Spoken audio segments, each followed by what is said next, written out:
नमस्कार दोस्तों, welcome back to your own channel Wealth Saga. दोस्तों आज आईआरसीटीसी में अच्छा खासा मूवमेंट दिखाई पड़ा और आईआरसीटीसी के मूवमेंट के बाद में कुछ क्वेश्चन आपके दिमाग में चल रहे होंगे। उन सभी क्वेश्चंस का आपको आंसर मिलेगा। क्वेश्चन नंबर 1, क्या आईआरसीटीसी के भागने के पीछे कोई बहुत बड़ा रीज़न है? वो रीज़न क्या है वो हम लोग जानेंगे। नंबर 2, हम लोग ये भी जानेंगे कि क्या अगर आप इस स्टॉक से एग्जिट करना चाहते हैं तो क्या ये सही समय है इस स्टॉक से एग्जिट करने का, या ये स्टॉक अभी और ऊपर जा सकता है। दिस इज पॉइंट नंबर 2 कि अगर आप इसमें फ्रेश बाय करना चाहते हैं तो क्या हम इसको बाय करें या फिर ये स्टॉक अभी नीचे गिर सकता है, वो भी जानने की कोशिश करेंगे। और इस स्टॉक में अगर आप फ्रेश इन्वेस्टमेंट करना चाहते हैं तो इसके क्या फंडामेंटल इंपॉर्टेंट पॉइंट्स हैं जो कि आपको ध्यान रखने चाहिए। इस स्टॉक में अगर आपको फ्रेश इन्वेस्टमेंट करना है तो कुछ इंपॉर्टेंट फंडामेंटल फिगर्स के बारे में भी जानेंगे। बहुत ही सॉलिड वीडियो है, अच्छे से देखो, समझो, उसके बाद डिसीजन लो। और चैनल में पहली बार आप आए हैं तो चैनल को सब्सक्राइब करें, बेल आइकन को प्रेस करें ताकि आपको इसी प्रकार के informative video on regular basis मिलते रहें। कुछ बेहतर सीखना चाहते हैं, consider joining as a member, क्योंकि उसमें आपको एडिक्वेटली बेनिफिट मिलेगा। Believe you me, you will get benefited once you join and this you will realize after you join only. So let's begin. दोस्तों रीज़न क्या है आईआरसीटीसी के भागने का, उससे पहले एक बार क्विक नज़र लेते हैं आईआरसीटीसी के फंडामेंटल्स पे। आईआरसीटीसी दोस्तों आज 14% के आसपास भागा और इसने 1570 के लेवल को आज अटेन किया। ये 1570 के लेवल क्यों इंपॉर्टेंट है उसको भी जानेंगे। फिलहाल 25,000 करोड़ की मार्केट कैप है और एक शानदार कंपनी है। अपने बिजनेस में इसका कोई कॉम्पिटिटर नहीं है। मोनोपोलिस्टिक बिजनेस है। रेलवेज की केटरिंग बिजनेस में एक अच्छा मार्जिन है। इस मार्जिन्स में कंपनी बहुत ही शानदार परफॉर्म कर रही है और अभी काफ़ी दिनों से ये स्टॉक कंसोलिडेट कर रहा था। अगर बात करें इसके प्राइस मूवमेंट की तो आज आप देख सकते हैं स्टॉक में करीब 14% का मूवमेंट हुआ है और इन 14% में एक महीने में इसमें 20-21% का मूवमेंट हुआ और 21% में 14% का मूवमेंट सिर्फ आज का है। तो कहने का मतलब क्या है? कहने का मतलब यह है कि स्टॉक में जो रनअप हुआ है वो सिर्फ आज ही हुआ है। बात करें एक साल के परफॉर्मेंस की तो एक साल पहले दोस्तों ये स्टॉक लिस्ट हुआ था in the month of October. If I am not wrong, mid October में ये लॉन्च हुआ था at the price band of 350। पहले दिन ही ये स्टॉक 800-900 पहुंच गया था और उसके बाद आप देखिए स्टॉक ने हाई लगाए थे ऑलमोस्ट 1995 के और उसने डिविडेंड भी दिया था। और उसके बाद ये स्टॉक कोविड के चपेट में आया और गिर करके पहुंच गया फिर से 900-1000 के प्राइस लेवल के आसपास। उसके बाद से इसमें शानदार रिकवरी आई और रिकवरी के बाद ये स्टॉक उसी प्राइस लेवल पे, दैट इज 1300 के प्राइस लेवल पर ऑलमोस्ट 6 महीने से कंसोलिडेट कर रहा है। Almost 6 months, not an easy task. जो लोग फंसे हुए थे उनके पेशेंस ने जब जवाब दे दिया तो ये स्टॉक एकाएक आज के दिन 14% भाग गया। अब इसका रीज़न क्या है वो भी समझते हैं। दोस्तों रीज़न के बाद हम लोग बहुत इंपॉर्टेंट पॉइंट्स कवर करेंगे कि इस स्टॉक में अगर आप फंडामेंटल पर्सपेक्टिव से अगर आप इसमें फ्रेश इन्वेस्टमेंट करना चाहते हैं तो आपको क्या फंडामेंटल रीज़न है जो आपको लेवर करेंगे स्टॉक को बाय करने के लिए। हम लोग वो पॉइंट्स भी कवर करेंगे।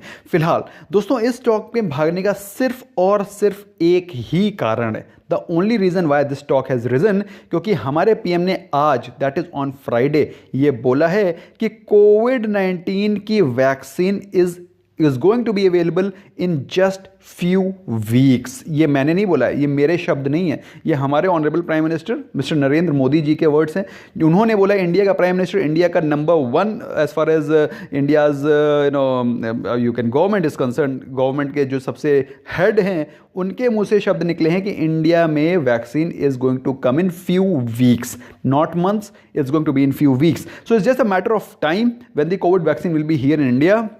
और सिर्फ एक रीज़न है जिसकी वजह से इंडिया का टूरिज्म ठप पड़ा है, वो है लैक ऑफ कोर्स कोरोना के चलते lack of communication, lack of transportation, उसके चलते में ये जो मेन टूरिज्म है वो ठप पड़ा है। और अगर prime minister is giving the confidence कि नेक्स्ट फ्यू वीक्स में वैक्सीन आ जाएगी, इसका मतलब क्या हुआ? इसका मतलब ये हुआ कि after next few weeks the trains will start to run as usual. अब भाई नेक्स्ट फ्यू वीक्स से आप समझ लीजिए next few months, maybe a month, maybe 2 months, maybe 3 months. तो कहने मतलब क्या हुआ, 1-2-3 महीने के अंदर आपके पास वैक्सीन आ जाएंगी, मैक्सिमम मंथ और 2। तो 1-2 महीने में अगर आपके पास वैक्सीन आ जाती है तो आप भी समझ सकते हैं normality in tourism and railway transportation will come within a matter of maybe couple of months. और दोस्तों मेरे कुछ फ्रेंड्स हैं, my friends are there in Serum Institute, और मतलब I will not be able to quote their names and their appointments, but they have told me कि Serum institute के जो ऑलरेडी जो लोग सीरम इंस्टीट्यूट में काम करते हैं, they can let me know in the comment section. Otherwise मुझे तो इन्फॉर्मेशन डेफिनेटली दी गई है कि वहाँ पे जो वर्कर्स हैं, जो एम्प्लॉयज़ हैं, जो साइंटिस्ट वहाँ पे काम कर रहे हैं, उनको ऑलरेडी वैक्सीनेट कर दिया गया है। तो that means vaccine is almost ready, is just the matter of time when it will be available for public. तो एक बहुत ही पॉजिटिव साइन है, और एक्सपर्ट्स का भी ये मानना है that Covid vaccine will be ready in few weeks as soon as scientist give a green signal. जैसे ग्रीन सिग्नल मिलेगा, सभी लोग, स्पेशली जो लोग ज़्यादा वल्नरेबल हैं, अब वल्नरेबल कौन है? एल्डरली पर्सन, भाई जो एल्डरली पर्सन है, जो फ्रंट लाइन वर्कर्स हैं, हेल्थ केयर, जो भाई नर्सेज हैं, डॉक्टर्स हैं, उनको पहले लगाया जाएगा। हमारे जैसे लोग, जो लोग भाई ज़्यादा कॉन्टैक्ट में नहीं आते हैं पब्लिक के, या फिर अपने घर में रह करके या फिर लोगों से कॉन्टैक्ट में कम रह करके काम चला सकते हैं, उन लोगों के नंबर बाद में पड़ेंगे। नियरली 8 वैक्सीन है, देयर आर 8 वैक्सीन जो कि वेरियस फेजेस ऑफ ट्रायल में है। तो ऐसा नहीं है कि सिर्फ 1 या 2 या 3 वैक्सीन है। 3 वैक्सीन तो बिल्कुल फ्रंट लाइन पे चल रही हैं। 3 वैक्सीन हैं जो कि बिल्कुल एडवांस स्टेजेस में है कंप्लीशन के ट्रायल्स के। अगर बात करें टोटल में, in totality there are 8 vaccine which are in different phase of trials. तो कहने का मतलब क्या है कि भैया इस vaccine isn't too far away, ज़्यादा टेंशन लेने की जरूरत नहीं है। इसीलिए आज मार्केट ने ज़बरदस्त रैली दिखाई और निफ्टी बैंक ने भी आज 30,000 के लेवल तोड़ दिए। और हमारे ऑनरेबल प्राइम मिनिस्टर ने एक और चीज़ बोली, उन्होंने ये भी बोला कि ऐसा नहीं है कि इंडिया की एक बहुत बड़ी कंट्री है जहाँ पर वैक्सीनेशन बहुत बड़ा डिफिकल्ट काम है। पल्स पोलियो जैसे अभियान को हमारी इंडिया में इतने अच्छे से चलाया गया है, we have run that program so very well. तो हमारी इंडिया में पहले भी वैक्सीनेशन के इस प्रकार के प्रोग्राम बहुत अच्छे से चलाए जा चुके हैं। और रही बात कोल्ड चेन स्टोरेज की, तो that is also being monitored and within very short span of time we will easily be able to handle this cold chain storage thing also. ऐसा नहीं है कि इंडिया में आज तक वैक्सीन किसी को लगी नहीं, हम सबके वैक्सीन लग चुकी हैं कोई ना कोई। तो कोल्ड चेन को इतना बड़ी महाभारत ना समझी जाए। These things are very practical, very applicable, और आराम से चीज़ मैनेज हो जाएंगी। इसी कारण मार्केट में पॉजिटिव मोमेंटम बना रहा है। और जो स्टॉक जो अभी तक नहीं भागा था, मैंने आपको बताया कि इस समय क्या चल रहा है, इस समय सिर्फ वैल्यू बाइंग चल रही है। जो स्टॉक में वैल्यू दिखाई पड़ रही है, वहां एफआई घुस के वहां पर इन्वेस्टमेंट कर रहे हैं। अब दोस्तों IRCTC में आपको इंपॉर्टेंट चीज़ें जो कि मैं आपको बता देना चाहता हूं, जो कि आपको पता होनी चाहिए। पहली चीज़ तो IRCTC में जो प्रोमोटर होल्डिंग है वो है 87%। प्रोमोटर कौन? Government of India. Government of India के पास 87.4% का होल्डिंग, और सिर्फ मात्र 13% से भी कम, 13% से भी कम जो होल्डिंग है वो है, मतलब of course other than promoters. अब उसमें करीब 5.5% की पब्लिक के पास में है, 5% के आसपास DIIs की है, और करीब 2% की FIIs की है, और नेग्लिजिबल ऑलमोस्ट अदर्स, बाकी को छोड़ लें तो इतनी होल्डिंग अदर्स के पास में। तो कहने का मतलब क्या हुआ? कहने का मतलब ये हुआ कि मात्र 13% से भी कम, इफ से कि 12%, तो 12% को ही मार्केट में अवेलेबिलिटी है जिसको कि आप ट्वीक कर सकते हैं। थोड़ा सा भी बाइंग होगी, प्राइस, स्टॉक का प्राइस एकदम उछल करके ऊपर आएगा, क्योंकि मात्र 12% ही मार्केट में अवेलेबल है जो कि बाय और सेल हो रहा है। उसको एकदम से अगर आप पैसा पंप कर देंगे तो स्टॉक भागेगा 14%, जैसा कि आज हुआ।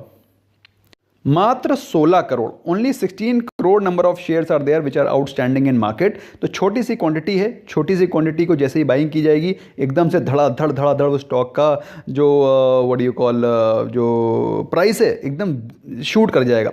बात करें डिविडेंड यील्ड की, तो डिविडेंड यील्ड 1% से कम है, जो कि मेरे पैरामीटर से थोड़ा सा डाउन है। अगर बात करें उसके अदर फंडामेंटल्स की, तो बहुत ही सॉलिड है। Sales growth 21.68%, ROE is 44। और दोस्तों मैंने आपको बता रखा है, अगर आपने मेरे ROE और ROCE की वीडियो नहीं देखे, यू मस्ट वॉच देम। तो ROE of 44% which is commendable, ROCE 62%। 62% की ROCE मतलब समझ रहे हैं, इतनी शानदार ग्रोथ है कि आने वाले समय में इस बराबर की कंपनी कोई दिखेगी नहीं as far as ROCE growth is concern.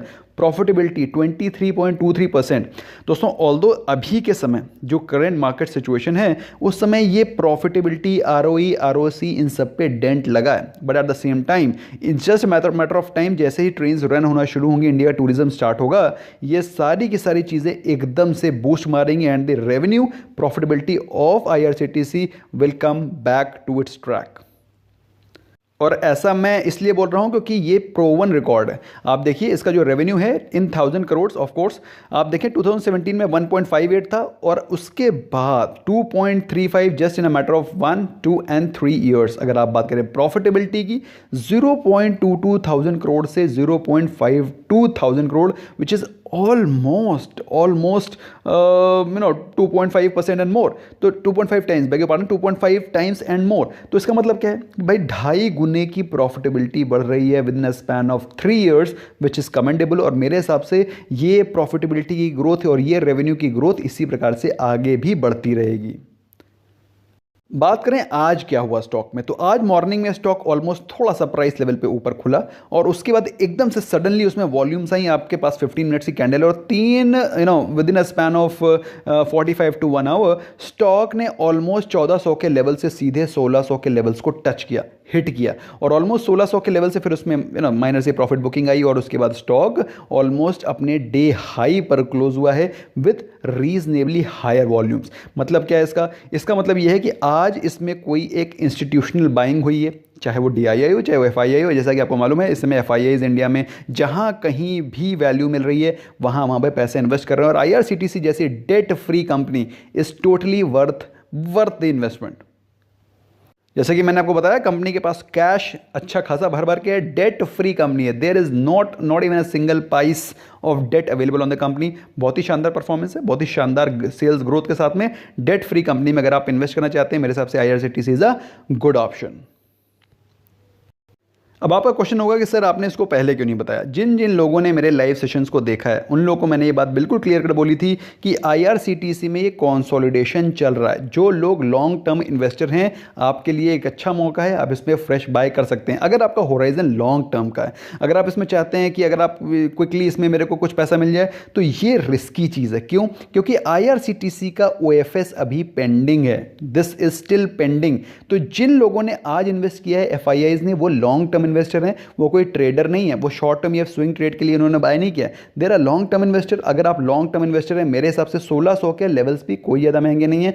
हो सकता है मंडे के दिन थोड़ा सा स्टॉक कूल ऑफ हो, लेकिन मेरे हिसाब से अगर आप इसमें फ्रेश बाय करना चाहते हैं तो you should by this and accumulate this stock for long term horizon rather than trading. क्योंकि इसमें OFS आएगा, OFS किस प्राइस पे आएगा दिस इज नॉट नोन। अब किस प्राइस पे OFS आता है उस प्राइस पे आपको स्टॉक को फ्रेश एक्यूमुलेशन करना होगा। एक चीज़ जो कि मैं आपके सामने इंपॉर्टेंट लाना चाहता हूं वो है आज की डिलीवरी परसेंटेज। दोस्तों आज स्टॉक में अच्छी बाइंग हुई है, अच्छे वॉल्यूम में बाइंग हुई है, लेकिन अगर आप बात करें डिलीवरी की तो मात्र 17% की ही डिलीवरी की बाइंग हुई है। इसका मतलब क्या है, मात्र 17% वो स्टॉक है जो कि डिलीवरी लिए गए हैं, बाकी सारे के सारे स्टॉक्स ट्रेड किए गए हैं। ओवरऑल जो डेटा है वो मैं आपके सामने लाने की कोशिश कर रहा हूँ। मैं 25% के ऊपर की डिलीवरी पोजिशंस को अच्छा मानता हूँ, बट वो उससे कहीं ज़्यादा कम है। ओवरऑल मे भी हो सकता है आने वाले दिनों में आपको स्टॉक को थोड़े से लोअर लेवल पे बाय करने का मौका मिले, और अगर मिलता है you must by the stock only for long term horizon, क्योंकि इसमें बीच में भी करेक्शन आ सकता है। OFS हो सकता है को 1200 रुपये पे आ जाए, क्या कर सकते हैं आप। तो स्टॉक क्रैश करके फिर से नीचे आना शुरू करेगा तो आपको 1200 रुपये फिर से इसको लॉन्ग टर्म होराइजन के लिए ही कलेक्ट करना है, इकट्ठा करना है, पोर्टफोलियो में रखना है, ताकि आप लॉन्ग टर्म इस स्टॉक के एक्यूमुलेशन करके एक अच्छी वेल्थ को क्रिएट कर सकें। That's all from my side friends. I hope आपके पर्सपेक्टिव को क्लियर हुआ होगा as far as IRCTC is concern. Thank you so much for giving your precious time. Bye bye for now.